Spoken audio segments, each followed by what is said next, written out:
why are we here? Or can I have a relationship with God? These kinds of things I can't measure with my microscope or my telescope. Hope deranges us. Hope breaks things and breaks things down. Christianity isn't some kind of self-help doctrine. It's not probiotics for the soul or something, you know? He was using the parable of the Good Samaritan to justify bombing Syria.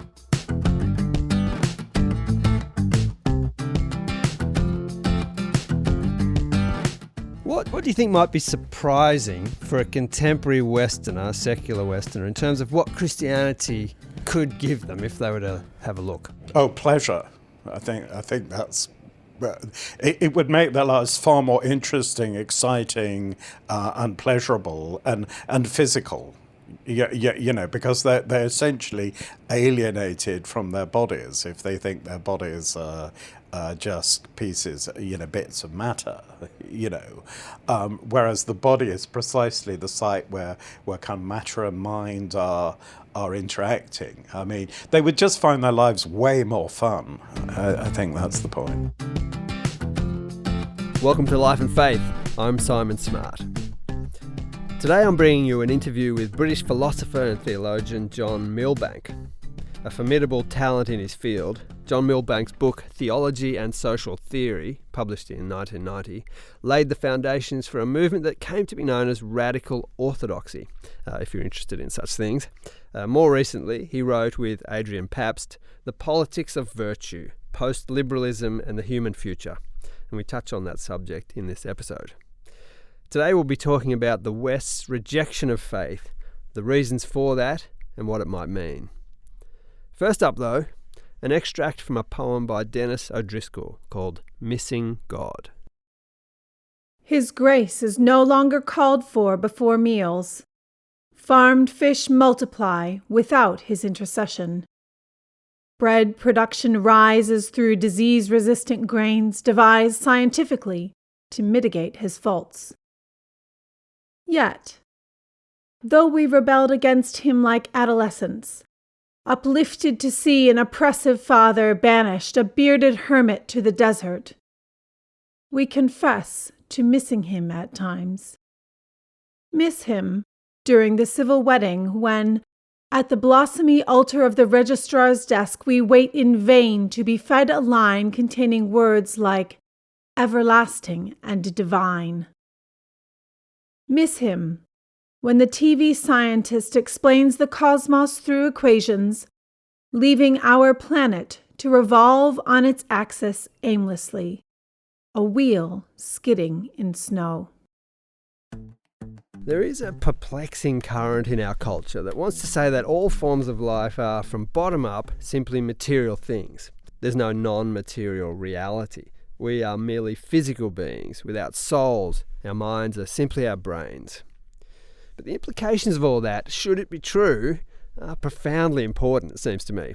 According to this way of thinking, having rejected the idea of transcendence, then it follows that there can also be no truth, no right or wrong, no reality to things like love or injustice or beauty or the sacred.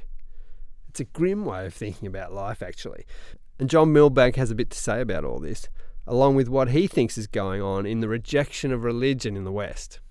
John, in the West, Christianity appears to be, at least, in sharp decline. There are understandable reasons for this too, though, aren't there? You can argue about how continuous and inevitable that decline has been. There's one sense in which, ever since the end of the Middle Ages and early modernity, we've had the Reformation, we've had the scientific revolution, the Industrial Revolution, and all these things have affected religion. But you can also argue, for example, at the beginning of the 19th century, there was a very, very considerable religious revival. And historians are now also arguing that the 30s was another period of religious revival, and that in many ways what you got after 1945 was kind of the last global Christian settlement, that people are more and more viewing it in those terms, if you like. But I think ever since the 60s, there's been a sort of an assumption of something like inevitable secularization. And explaining exactly why that's happened is quite difficult. But I suspect that kind of the baby boomer generation to which I belong, that this was very ill communicated. I think people were exhausted after the war. They were happy about new prosperity. And quite quickly, people came to think that the only values in this settlement were sort of, free choice and democracy. And that the children of the 60s were sort of absolutely outraged that everything wasn't about that, that they couldn't choose their educational programs and so on. And I think none of my compatriots understood that, the welfare state that they'd grown up with, the free public libraries, maybe, the scorned 1950s about the happiest time to be a child in the whole of human history. But nobody understood that those things were based to a very considerable degree on a Christian vision.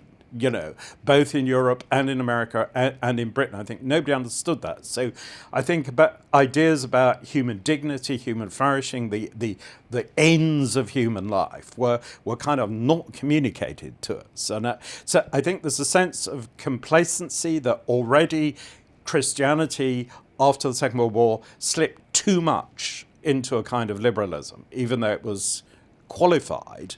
And this may be part of what has allowed this incredibly militantly secular era to grow. I mean, of course, if you have capitalism, if you have the dominance of technocratic thinking, it appears that there's no room for the sacred or whatsoever. So you have to make a very conscious effort to limit these things.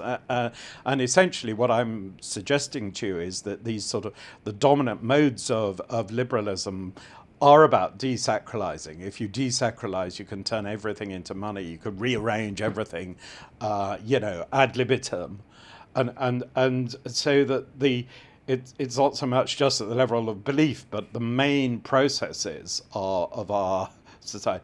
And I would go so far as to say is they're kind of demonic, that it's Jesus who tells you that, money is the king of this world, and it's satanic, and he's right. It's a road to perdition. Destruction, isn't it, really? Yeah.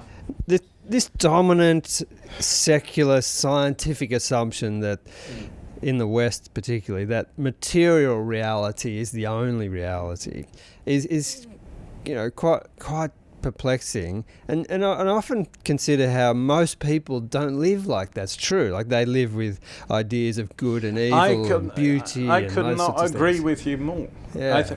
I think the remarkable thing is that the reason I do think religion may revive is that it is on the side of common sense. That, all the time people behave as if they had minds, as if they had souls, as if the good, the true and the beautiful, the right and wrong were real, and yet the scientific discourses which we have, or rather their scientistic reductive modes, can't really allow the reality for any of these things. And, to put this very, very simply, attempts to explain the higher in terms of the lower, attempts to explain mind, consciousness, our sense of the ethical, free will in terms of material processes are hopeless. They're never going to work. The most you can ever do is to argue that somehow there's an epiphenomenal level. I mean, even at the level of, trying to say that, the chair you're sitting on is really atoms and so on. Well, then why does it appear to be a chair? And I think there's a big philosophical reaction against this, a reaction in favor of saying that there are all sorts of realities and they're all equally real, and that there's a shift towards realism rather than materialism going on in contemporary philosophy. And I think this is positive news for religious people, and I think it's much more plausible to believe that mind explains matter rather than the reverse. Not simply the human mind, but the fact that the human mind can understand material reality to a degree is a key, that material reality derives from a wider, greater mind that we can't comprehend. One frustrating thing for someone like you might be getting people to even start to think in those terms, or just to sort of face the implications of the belief. Well, I don't think the church, I mean, I think, theologians and philosophers, secular philosophers like theologians like me try to do it, but I don't think I think the church is very, very tame about this sort of thing. And it's really a cultural disgrace that people who think they're intelligent, can write things in The Guardian all the time about, a fictitious sky god. And I mean, this is just plain ignorance. And so, a Marxist critique like Terry Eagleton has done a brilliant job in, pointing this out and, saying like Dawkins trying to write about religion is like a bird watcher trying to write about botany. There is just no way you can describe, the great thinkers of Islam, Christianity or Judaism as believing in a fictitious sky god. It's ludicrous. And people have to be called out on this sort of thing. Well, it doesn't, whether they believe or not. I understand people not believing, goodness, but you can't caricature your enemy in that kind of way. It's not acceptable. Now, in this move away from Christianity, away from religion, and this weird kind of contradictory rejection of the transcendent, do you think people are finding that somewhere else, like outside of religion? Are they finding something that gives them some sort of spiritual or transcendent Definitely. meaning? I think the evidence of that is massive. It's extraordinary the number of people who pray but don't believe in God, or they say, or believe in angels, or even claim to have seen angels. Or round where I live in Nottinghamshire, I would go along the railway track and yet another fairy tree has appeared, adorned with ribbons. And I'm unlike some Christians, I don't dismiss this sort of thing at all. I think that people are right to have some sense of sacredness of place and that there are mysterious forces in nature. And I think this goes along with increasing sympathy for vitalistic philosophies and panpsychic philosophies, which I think are perfectly compatible with transcendence. In fact, I think they work better in terms of transcendence than mere immanence, but that would be a long conversation. But I think there's huge evidence in terms of, some things like, practices of mindfulness and so on, I worry that they're just oiling the wheels of commerce, that they're too instrumental and so on. But I think other things, people's a certain initial longing for the pagan again is not false, because there's a form of Christianity that has sort of rejected every mediation, sacramental mediation, and that's a big mistake. It's the idea that God produced a dead, disenchanted world is not very plausible to me. Could you comment on the way in which the Christian imagination still holds significant influence in Western culture in things like literature and story and art, and whether that's an area that's worth revitalising? I think this is a really great question, and it's very interesting that, if you think of the sheer popularity of the Inklings, the most well-known are C.S. Lewis and J.R.R. Tolkien, or if you think of the Harry Potter phenomenon, that J.K. Rowling is also a Christian. It's ironic that evangelicals are suspicious. It's the craziest thing I ever heard of, because especially the last book in the Harry Potter series is actually a profound theological meditation. And the stories turn very dark and serious and religious, and so that's extraordinary. And it's as if religion and the sacred dies from every area of our life, it revives through the imagination, and I think that maybe the key insight of people like Lewis and Tolkien is precisely, but earlier somebody like George MacDonald, the Scottish fantasy writer of sheer genius, in my view, and a profound theologian, by the way, but it's and linked to sort of German romantics like Novalis, but this. The sense that actually religion comes from the imagination, that God communicates through the inspiration of our imagination, and and that has happened at the level of whole cultures. But when it dies, it's as if certain inspired artists have access to it again, or just being in the museum here in New South Wales and looking at the dazzling array of 20th century Australian painters, extraordinary figurative painters, abstract painters, but all, I think, deeply imbued with something mystical, whether the influences are Christian, Asian, indigenous, remarkable, you know? And it's the same in music, you know, the number of 20th century composers right up to the present day, and James Macmillan and so on, the number of them who are religious out of all proportion is really remarkable. Again, as if, you know, the phenomenon of music, the linking in music of the rational and the aesthetic, is something very mysterious and not really explicable. You know, why should it be that we can invent/discover music? You know, maybe it's the same question with mathematics, and it's somehow implausible to read this in atheist terms. This is Life and Faith. I'm Simon Smart. Today we're bringing you an interview with philosopher and theologian John Milbank. John Milbank has some really interesting things to say about big shaping currents in our culture and the direction it's heading in. And particularly in his sights these days is an ideology of liberalism that Milbank says, from both the left and the right, elevates the individual and free choice to almost an article of faith. He says the decline of religion has led to its replacement with all sorts of different ideologies. He says there are huge costs associated with the influence of liberalism, or at least what it's become, and he's looking for something more life-enhancing to take its place. Now, you have a phrase relating to the current political climate, the double-headed hydra of liberalism. I wonder if you could explain what you mean by that and how we got to this situation. I think we tend to think of politics as a battle between the right and the left, and typically we think of the right as people who support the free market and want little state intervention, but on the other hand they're very pro-family and tend to be quite socially conservative.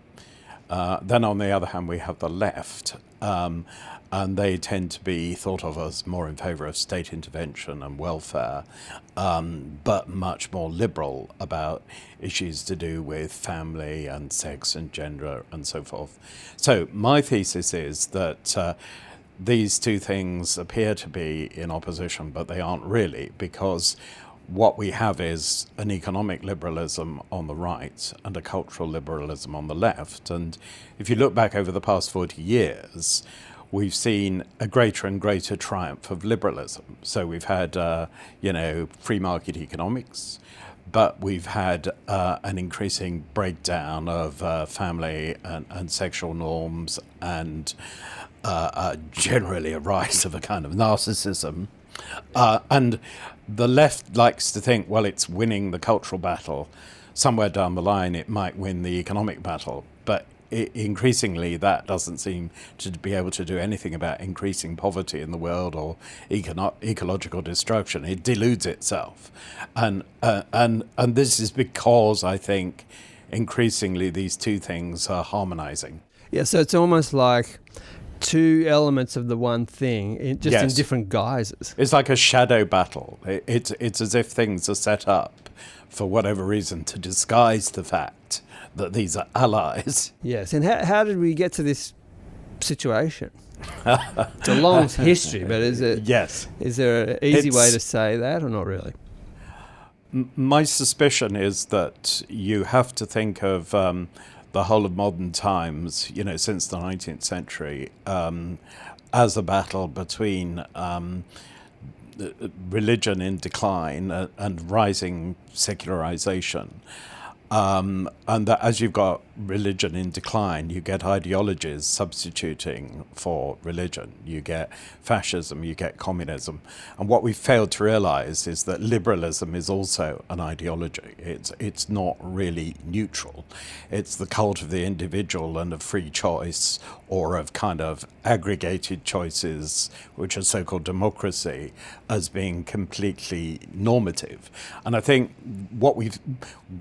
once the other ideologies have been killed off, especially since 1990, and in the face of kind of what's sometimes seen as the threat of Islam, you've got more and more the dominance of liberalism, and it's become more and more evident that it's an ideology. And this is why I think you've now got the populist reaction against it. Yeah, so I want to get to that in a second. Yeah. This cult of individualism. Yeah. And with that, I think, comes a definition of freedom. Yes. That, in my mind, is kind of a poor definition. It's an endless choice. Yes. Seems to be the definition. Yeah. Why is that not a good way to think philosophers about freedom? like to talk about negative freedom, so it's what you've just said. It's the freedom to, buy the flavour of toothpaste you want, and you're offered an unnecessary numbers of different flavours. And I agree, it's, what it says in the New Testament is, know the truth and the truth will set you free. But this is the kind of thing that's also been articulated by ancient philosophers or by philosophers in the Orient as well, that you're unconstrained when it's something not trying to manipulate or force you. So you're free in relationship to the truly desirable. A Buddhist as much as a Christian understands this, I think. So we need to think of freedom more positively, as it's choosing the genuinely good life that is a free choice. So in a sense, it's much more a matter of desire than of choice.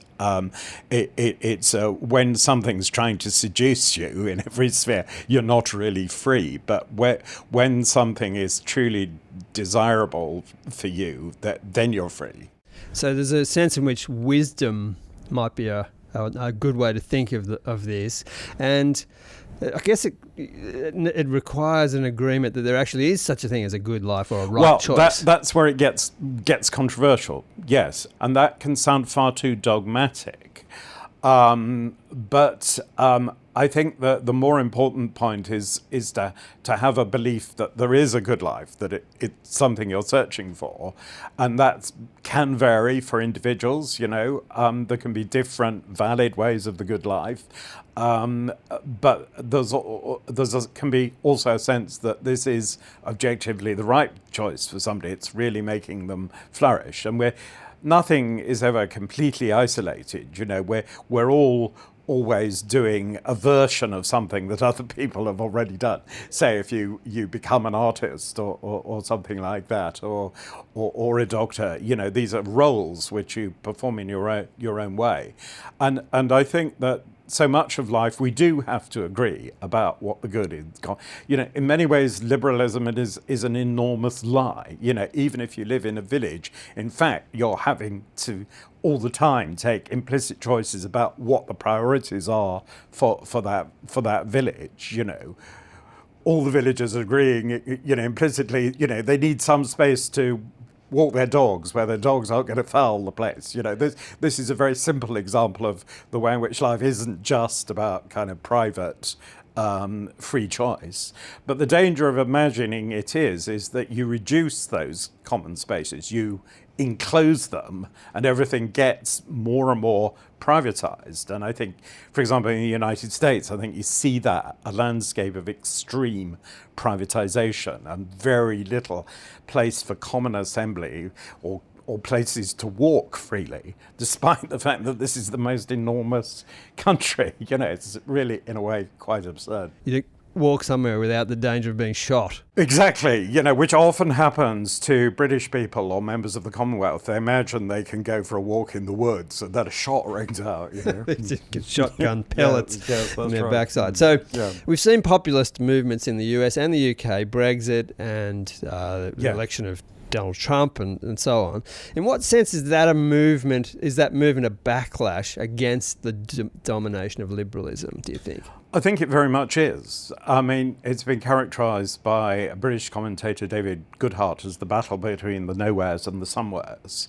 And I think that's right. It's as if increasingly we have a liberal elite that has waved goodbye to society, prophesied by Mrs. Thatcher, that it's nowhere, it's everywhere in the world.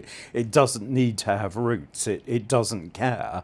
And it said goodbye to location and to tradition and to any sense of responsibility. This is, like Davos man. And increasingly these people live in big cities, They're surrounded by people who are less wealthy, but nonetheless tied into the information or the finance economy. And essentially, there's a kind of servant class who are kind of new immigrants who are prepared to put up with much lower standards than kind of the white working class that used to live there, and these people are essentially exploited. And a lot of the talk you get from white liberals and academics about diversity and so on is really self-serving, because, you know, they like having these people to, you know, serve them in restaurants and clean their houses and so on. And so we're increasingly seeing that there's a new line of division that doesn't correspond to the old line of divisions between, you know, the globalizers on the one hand and the populists on the other, who are not exactly the old left. It's a new combination of concerns which combines great economic anxiety, but also great cultural anxiety about identity. And it doesn't just include the old working class, increasingly it includes a huge proportion of the middle class. And what we're seeing at the moment is a kind of dispossession of the majority. There's a kind of way these things creep up on us, and there's an unthinking acceptance of these things, even by people of goodwill. And I wonder whether you'd comment on the demise of understanding of history as a contributor to this. I think that's a really important and very, very significant and interesting question. I mean, I think increasingly the kind of new elite we have thinks history doesn't matter. It's what we need to escape from. And again, there are ways in which both the right and the left have said this. The left suggests that basically history is what you need to emancipate yourself from, as if something wonderful and natural will simply emerge if you do that, you know. And equivalently, the right is concerned about ripping up history. You know, you get rid of things, you turn things into commodities that can be bought and sold. You lay waste ancient space. I mean, it's happening a lot in China, for example. It seems to be what modernity does. It's very, very iconoclastic. It turns everything into abstraction, the abstraction of money, but or information or signs and numbers. But it also sort of lays waste the land. It makes it one kind of aggregate that you can sort of do what you like with, if you like. So the sacred, the symbolic is being, you know, religion is absolutely at the heart of it. You know, history means a sacred past, and for most human societies, there's something sacred. There's a reflection of some kind of sacral cosmic order, whether we're talking about the indigenous peoples of this country, or we're talking about, you know, later civilizations. It's all a variant of the same thing. So, yeah, sure, we hate the past, but then we don't know who we are. What might be a way forward in this sort of post-liberal environment? I think you've talked about a post-liberal politics of virtue. What could that involve? Well, I think it's important. I'm saying post-liberal. You know, I'm not trying to trash the entire liberal legacy, because there are ways in which, you know, we can't agree about everything. We go on debating about the good, and there are areas where we do have to be tolerant, to accept that some people think radically different things from us and want to live different kind of lives. So I'm not saying there's no role for negative freedom. What I am saying is that if you try to solve everything through negative freedom, you get something horrific, because basically nobody trusts anybody else, and therefore you have to give more and more power both to the state and the market, because only money and law can then mediate between all these differences, and eventually it breaks down, and the people who still believe in some sense in society and rootedness start to rebel against that. So what do I mean by post-liberalism? I mean something a little bit paradoxical. I mean, in a kind of conservative sense, we have to sort of recover this sense that there is an objective good, there are traditions. People need to be educated into those traditions. Education needs to be much more about ethical formation. It needs to be much more education into wisdom, because the alternative is that the manipulators are in charge. You know, the reason democracy has started to collapse is that it's become all about, you know, politicians trying to manipulate you into various positions. So, you know, to be a democracy, you need something else that's non-democratic. You need, in a really technical sense, something kind of aristocratic. You need to have sort of leaders and educators who eventually they're going to be, their pupils will take them over, but at every level of society, you know. And the idea that you don't have hierarchy is absurd. You know, you wouldn't have plumbers fixing your drains if there weren't plumbers who taught plumbers and trained plumbers and so on.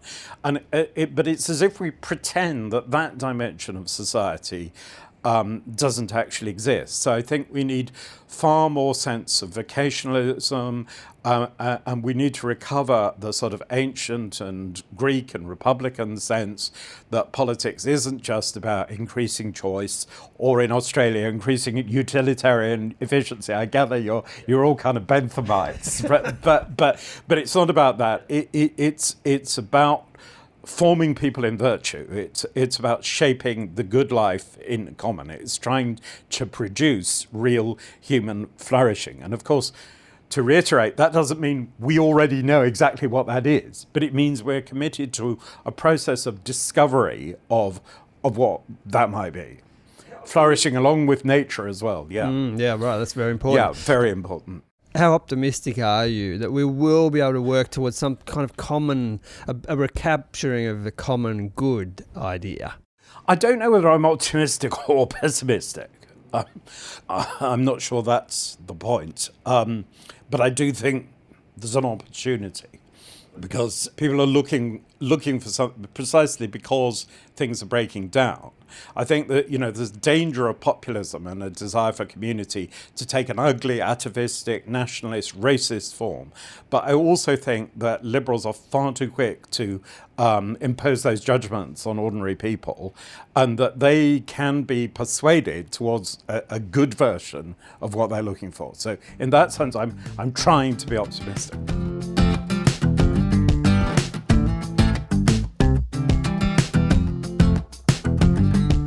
That's philosopher and theologian John Milbank.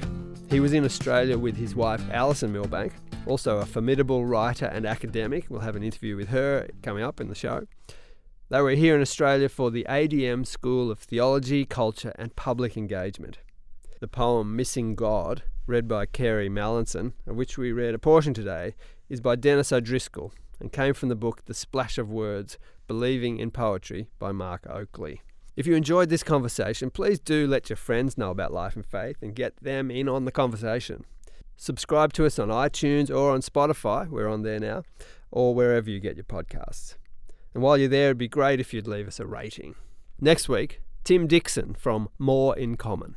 People are being pushed to the edge, and the way in which we're navigating debates and issues, whether it's a Brexit or a Trump or any number of issues in our public life, you know, it's changed. We're not managing these issues well, as we're not managing difference well, and there's something about the glue in our society that's becoming unstuck.